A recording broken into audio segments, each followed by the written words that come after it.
Hello friend, સ્વાગત છે તમારું મારી ગુજરાતી રસોઈ ટિપ્સ ચેનલમાં। તો આજે આપણે બનાવીશું માવાનો ઉપયોગ કર્યા વગર તલ અને સિંગદાણાની માવા ચીક્કી। તો ચાલો આપણે શરૂ કરીએ। તો ચીક્કી બનાવતા પહેલાં જો તમે મારી ચેનલ ઉપર નવા છો તો આવી જ નવી રેસીપીઓ જોવા માટે મારી ચેનલને સબસ્ક્રાઇબ કરી રાખજો। તો ચાલો આપણે ચીક્કી બનાવવાનું શરૂ કરીએ। તો માવા ચીક્કી બનાવવા માટે આપણે અહીંયા 150 ગ્રામ જેટલા સફેદ તલ લીધા છે, અડધી વાટકી આપણે સિંગદાણા લીધા છે। તો સિંગદાણાને આપણે અહીંયા પહેલેથી જ આપણે તવા ઉપર શેકી અને ઉપરના જે છોડા હોય આપણે અહીંયા કાઢી લેવાના છે। અહીંયા 4 ચમચી જેટલો મિલ્ક પાવડર લીધો છે। તો અત્યારે આપણે અહીંયા માવા ચીક્કી બનાવી રહ્યા છે, તો આપણે માવાનો ઉપયોગ કર્યા વગર એકદમ બજાર જેવી ટેસ્ટી અને એકદમ સોફ્ટ આપણે માવા ચીક્કી બનાવીશું। તો આપણે અહીંયા 4 ચમચી જેટલો મિલ્ક પાવડર લીધો છે અને આપણે અહીંયા 3 ચમચી જેટલું આપણે અહીંયા કોપરાનું છીણ લીધું છે। તો ચાલો આપણે ચીક્કી બનાવવાનું શરૂ કરીએ। તો સૌથી પહેલા આપણે ગેસ ઉપર એક પેન મૂક્યું છે। તો પેનની અંદર આપણે અહીંયા સફેદ તલ લઈ લઈશું। તો તલને આપણે અહીંયા શેકવાના છે। તો આપણે અહીંયા ખાસ ધ્યાન રાખવાનું છે કે આપણે તલને ફૂલ ગેસ ઉપર નથી શેકવાના, મીડિયમ ટુ સ્લો ગેસ ઉપર જ શેકવાના છે। તો તલમાં ભેજનું પ્રમાણ રહ્યું હોય એ બધું જ અહીંયા સુકાઈ જાય, એટલા માટે આપણે અહીંયા તલને થોડા શેકી લેવાના છે। તો તલ આપણા અહીંયા શેકાઈ ગયા છે। તો આટલા તલને શેકાતા આપણે અહીંયા 2 થી 3 મિનિટ જેટલો સમય લાગ્યો છે। તો હવે આપણે તલને એક ડીશમાં કાઢી લઈશું। તલને આપણે આ રીતે ખુલ્લા કરી અને આપણે ઠંડા થવા દઈશું। તો તલ આપણા ઠંડા થાય છે ત્યાં સુધી આપણે અહીંયા મિક્સર જારમાં સિંગદાણાને અધકચરા પીસી લઈશું। તો બારીક અહીંયા નથી પીસવાનું, આપણે અહીંયા થોડા અધકચરા જ રાખવાના છે સિંગદાણાને। સિંગદાણાને આપણે અહીંયા પીસી લીધા છે। તો તમે જોઈ શકો છો આ રીતનું આપણે અહીંયા ઝીણું પીસવાનું છે, એકદમ આપણે અહીંયા બારીક નથી પીસવાનું। તો હવે આપણે દળેલા સિંગદાણાને એક બાઉલમાં કાઢી લઈશું। તો સિંગદાણાને આપણે અહીંયા એક બાઉલમાં કાઢી લીધા છે। તો તલ આપણે અહીંયા ઠંડા પડી ગયા છે। તો હવે આપણે તલને પણ અહીંયા મિક્સર જારમાં પીસી લઈશું। તો તલને પણ આપણે અહીંયા અધકચરા પીસવાના છે, એકદમ ઝીણું આપણે અહીંયા નથી કરવાનું। તો હવે આપણે ઢાંકણ બંધ કરી અને તલને પીસી લઈશું। તો તલને પણ આપણે અહીંયા પીસી લીધા છે। તો તમે જોઈ શકો છો આ જ રીતના આપણે અહીંયા તલને પીસવાના છે, વધારે પડતું એકદમ બારીક આપણે અહીંયા નથી પીસવાના। તો પીસેલા તલને આપણે અહીંયા પીસેલા સિંગદાણાના ભૂકાની અંદર જ આપણે અહીંયા મિક્સ કરી લઈશું। તો પીસેલા સિંગદાણા અને તલની અંદર આપણે અહીંયા મિલ્ક પાવડર ઉમેરી દઈશું, સાથે જ આપણે અહીંયા કોપરાનું છીણ ઉમેરી દઈશું। તો બધું જ આપણે અહીંયા મિક્સ કરી લઈશું।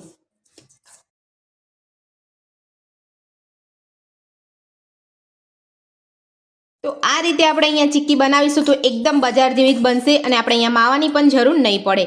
તમે મારી આ રીતથી ઘરે એકવાર જરૂરથી બનાવજો, બધા જ નાનાથી મોટા લઈને ઘરમાં બધા જ ખાઈ શકશે, એટલી સોફ્ટ અને એકદમ ટેસ્ટી બનશે। તો આપણે અહીંયા બધું જ મિક્સ કરી લીધું છે।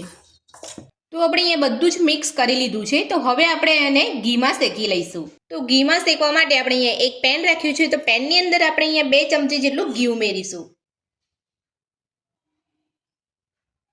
તો ઘીને આપણે અહીંયા ગરમ થવા દઈશું। તો ઘી ગરમ થઈ ગયું છે આપણું। તો હવે આપણે મિક્સ કરેલા મિશ્રણને અહીંયા ઘીમાં શેકી લઈશું। તો આ રીતનું મિશ્રણને શેકવા માટે આપણે અહીંયા 2 ચમચી ઘીનો ઉપયોગ કર્યો છે, આપણે અહીંયા વધારે પડતું ઘી પણ નથી લીધું। અને આપણે અહીંયા ખાસ ધ્યાન રાખવાનું છે કે જ્યારે પણ આપણે આ રીતનું મિશ્રણ અહીંયા શેકીએ ઘીમાં ત્યારે આપણે મીડિયમ ટુ સ્લો ગેસ રાખવાનો છે। આપણે અહીંયા ફૂલ ગેસ રાખીશું તો આપણા જે તલ છે એ વધારે પડતા બળી જશે, તો આપણી જે ચીક્કી છે એ કડવી લાગશે, એટલે આપણે અહીંયા મીડિયમ ટુ સ્લો ગેસ ઉપર જ આપણે અહીંયા શેકવાનું છે।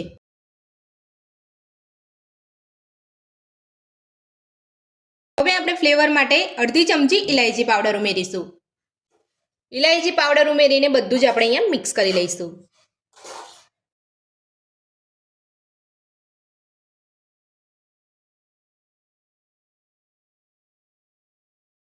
તો બધું જ મિશ્રણને આપણે અહીંયા શેકી લીધું છે। તો આપણે અહીંયા 3 થી 4 મિનિટ જેટલું જ આપણે ધીમા તાપ ઉપર શેકવાનું છે, વધારે પડતું આપણે નથી શેકવાનું। તો હવે આપણે એને ગેસ પરથી લઈ લઈશું અને હવે આપણે અહીંયા ગેસ ઉપર એક કડાઈ મૂકી દઈશું। તો હવે આપણે ચીક્કી બનાવવા માટે ચાસણી બનાવીશું। તો ચાસણી બનાવવા માટે આપણે અહીંયા 2 વાટકી જેટલી ખાંડ લઈશું। તો મેં અહીંયા 250 ગ્રામ જેટલી ખાંડ લઉં છું। ખાંડનું પ્રમાણ તમે તમારા ટેસ્ટ પ્રમાણે વધુ કે ઓછું કરી શકો છો અને ખાંડની જગ્યા પર તમે અહીંયા મિશ્રી પણ લઈ શકો છો। તો હવે આપણે અહીંયા 2 વાટકી ખાંડ લીધી છે। તો આપણે અહીંયા 2 વાટકી ખાંડની સામે આપણે અહીંયા 2 વાટકી પાણી લઈશું। સૌથી પહેલાં આપણે અહીંયા ગેસને ફૂલ કરી લઈશું। તો આપણે અહીંયા 1 કે 2 તારવાળી ચાસણી નથી બનાવવાની. ચાસણી આપણે અહીંયા એક ચીકાશ પકડાય એટલી જ આપણે અહીંયા ચાસણી બનાવવાની છે. તો ચાસણી બની જશે એટલે હું તમને બતાવી દઈશ કે આ રીતની આપણે અહીંયા ચાસણી બનાવવાની છે. તો 1 કે 2 તારવાળી અહીંયા ચાસણી થઈ જશે તો તમારી ચીક્કી એકદમ કડક થઈ જશે.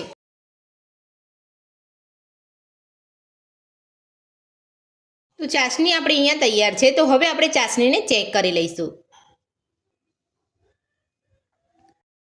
ચાસણીને આપણે આ રીતે આંગળીની મદદથી આપણે અહીંયા ચેક કરી લેવાનું છે. આપણે ચાસણીને 1 કે 2 તારવાળી ચાસણી નથી કરવાની. આ રીતની ચાસણી આપણે અહીંયા ચીકણી થઈ જાય એટલે આપણે અહીંયા ચાસણીને સાઈડ પર મૂકી દઈશું.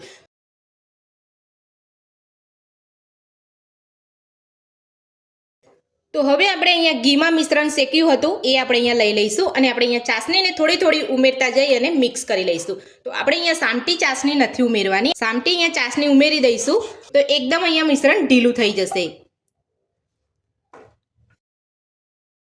તો થોડી થોડી ચાસણી ઉમેરીને બધું આપણે અહીંયા મિક્સ કરી લેવાનું છે.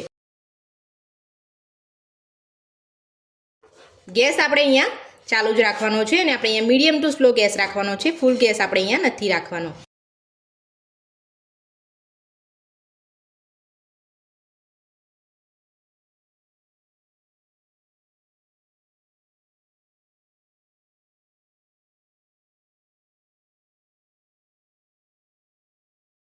આ રીતે તમારે અહીંયા થોડી થોડી ચાસણી ઉમેરીને બધું મિક્સ કરી લેવાનું છે અને આપણું અહીંયા મિશ્રણ જે છે એ આપણે અહીંયા પેન છોડે ત્યાં સુધી આપણે અહીંયા એને થવા દેવાનું છે.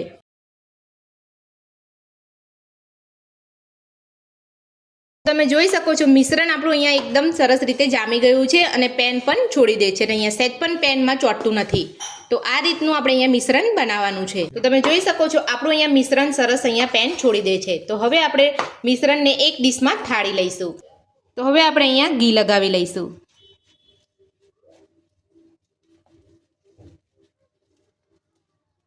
બધા જ મિશ્રણને આપણે અહીંયા કાઢી લઈશું.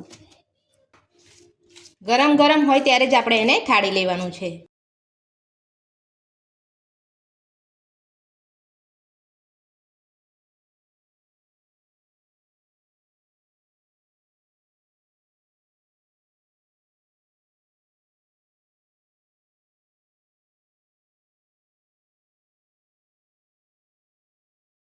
વાટકીની મદદથી તમે આ રીતે તમે અહીંયા ઠાળો તો તમારે વાટકી નીચે તળિયે ચોંટી જતી હોય તો આ રીતે તમારે હલકા હાથે તમારે આ રીતે અહીંયા દૂધ મિશ્રણને થાળીમાં ફેલાવી લેવાનું છે. તો આ રીતે ચમચીની મદદથી જે ઉપરનો ભાગ છે એ આ રીતે તમારે અહીંયા લીસો કરી દેવાનો છે. તો મિશ્રણને આપણે અહીંયા થાળીમાં ઠાળી લીધું છે. તો હવે આપણે બધું ઠંડુ થવા દઈશું. તો ચીક્કી આપણી અહીંયા ઠંડી પડી ગઈ છે. તો હવે આપણે ચીક્કીને કટ કરી લઈશું.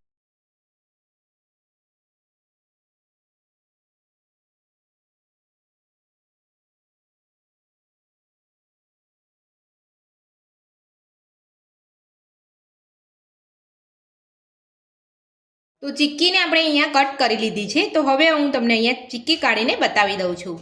તો તમે જોઈ શકો છો એકદમ સરસ બાર જેવી ચીક્કી બનીને આપણી તૈયાર છે.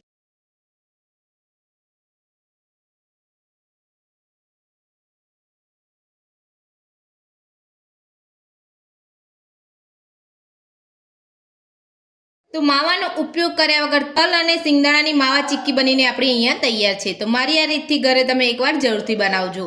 તો આજની રેસીપી તમને કેવી લાગી મને કોમેન્ટ બોક્સમાં જરૂરથી જણાવજો. વિડીયો પસંદ આવ્યો હોય તો વિડીયોને લાઇક કરજો, ચેનલને સબસ્ક્રાઇબ કરજો, તમારા મિત્રોને જરૂરથી શેર કરજો.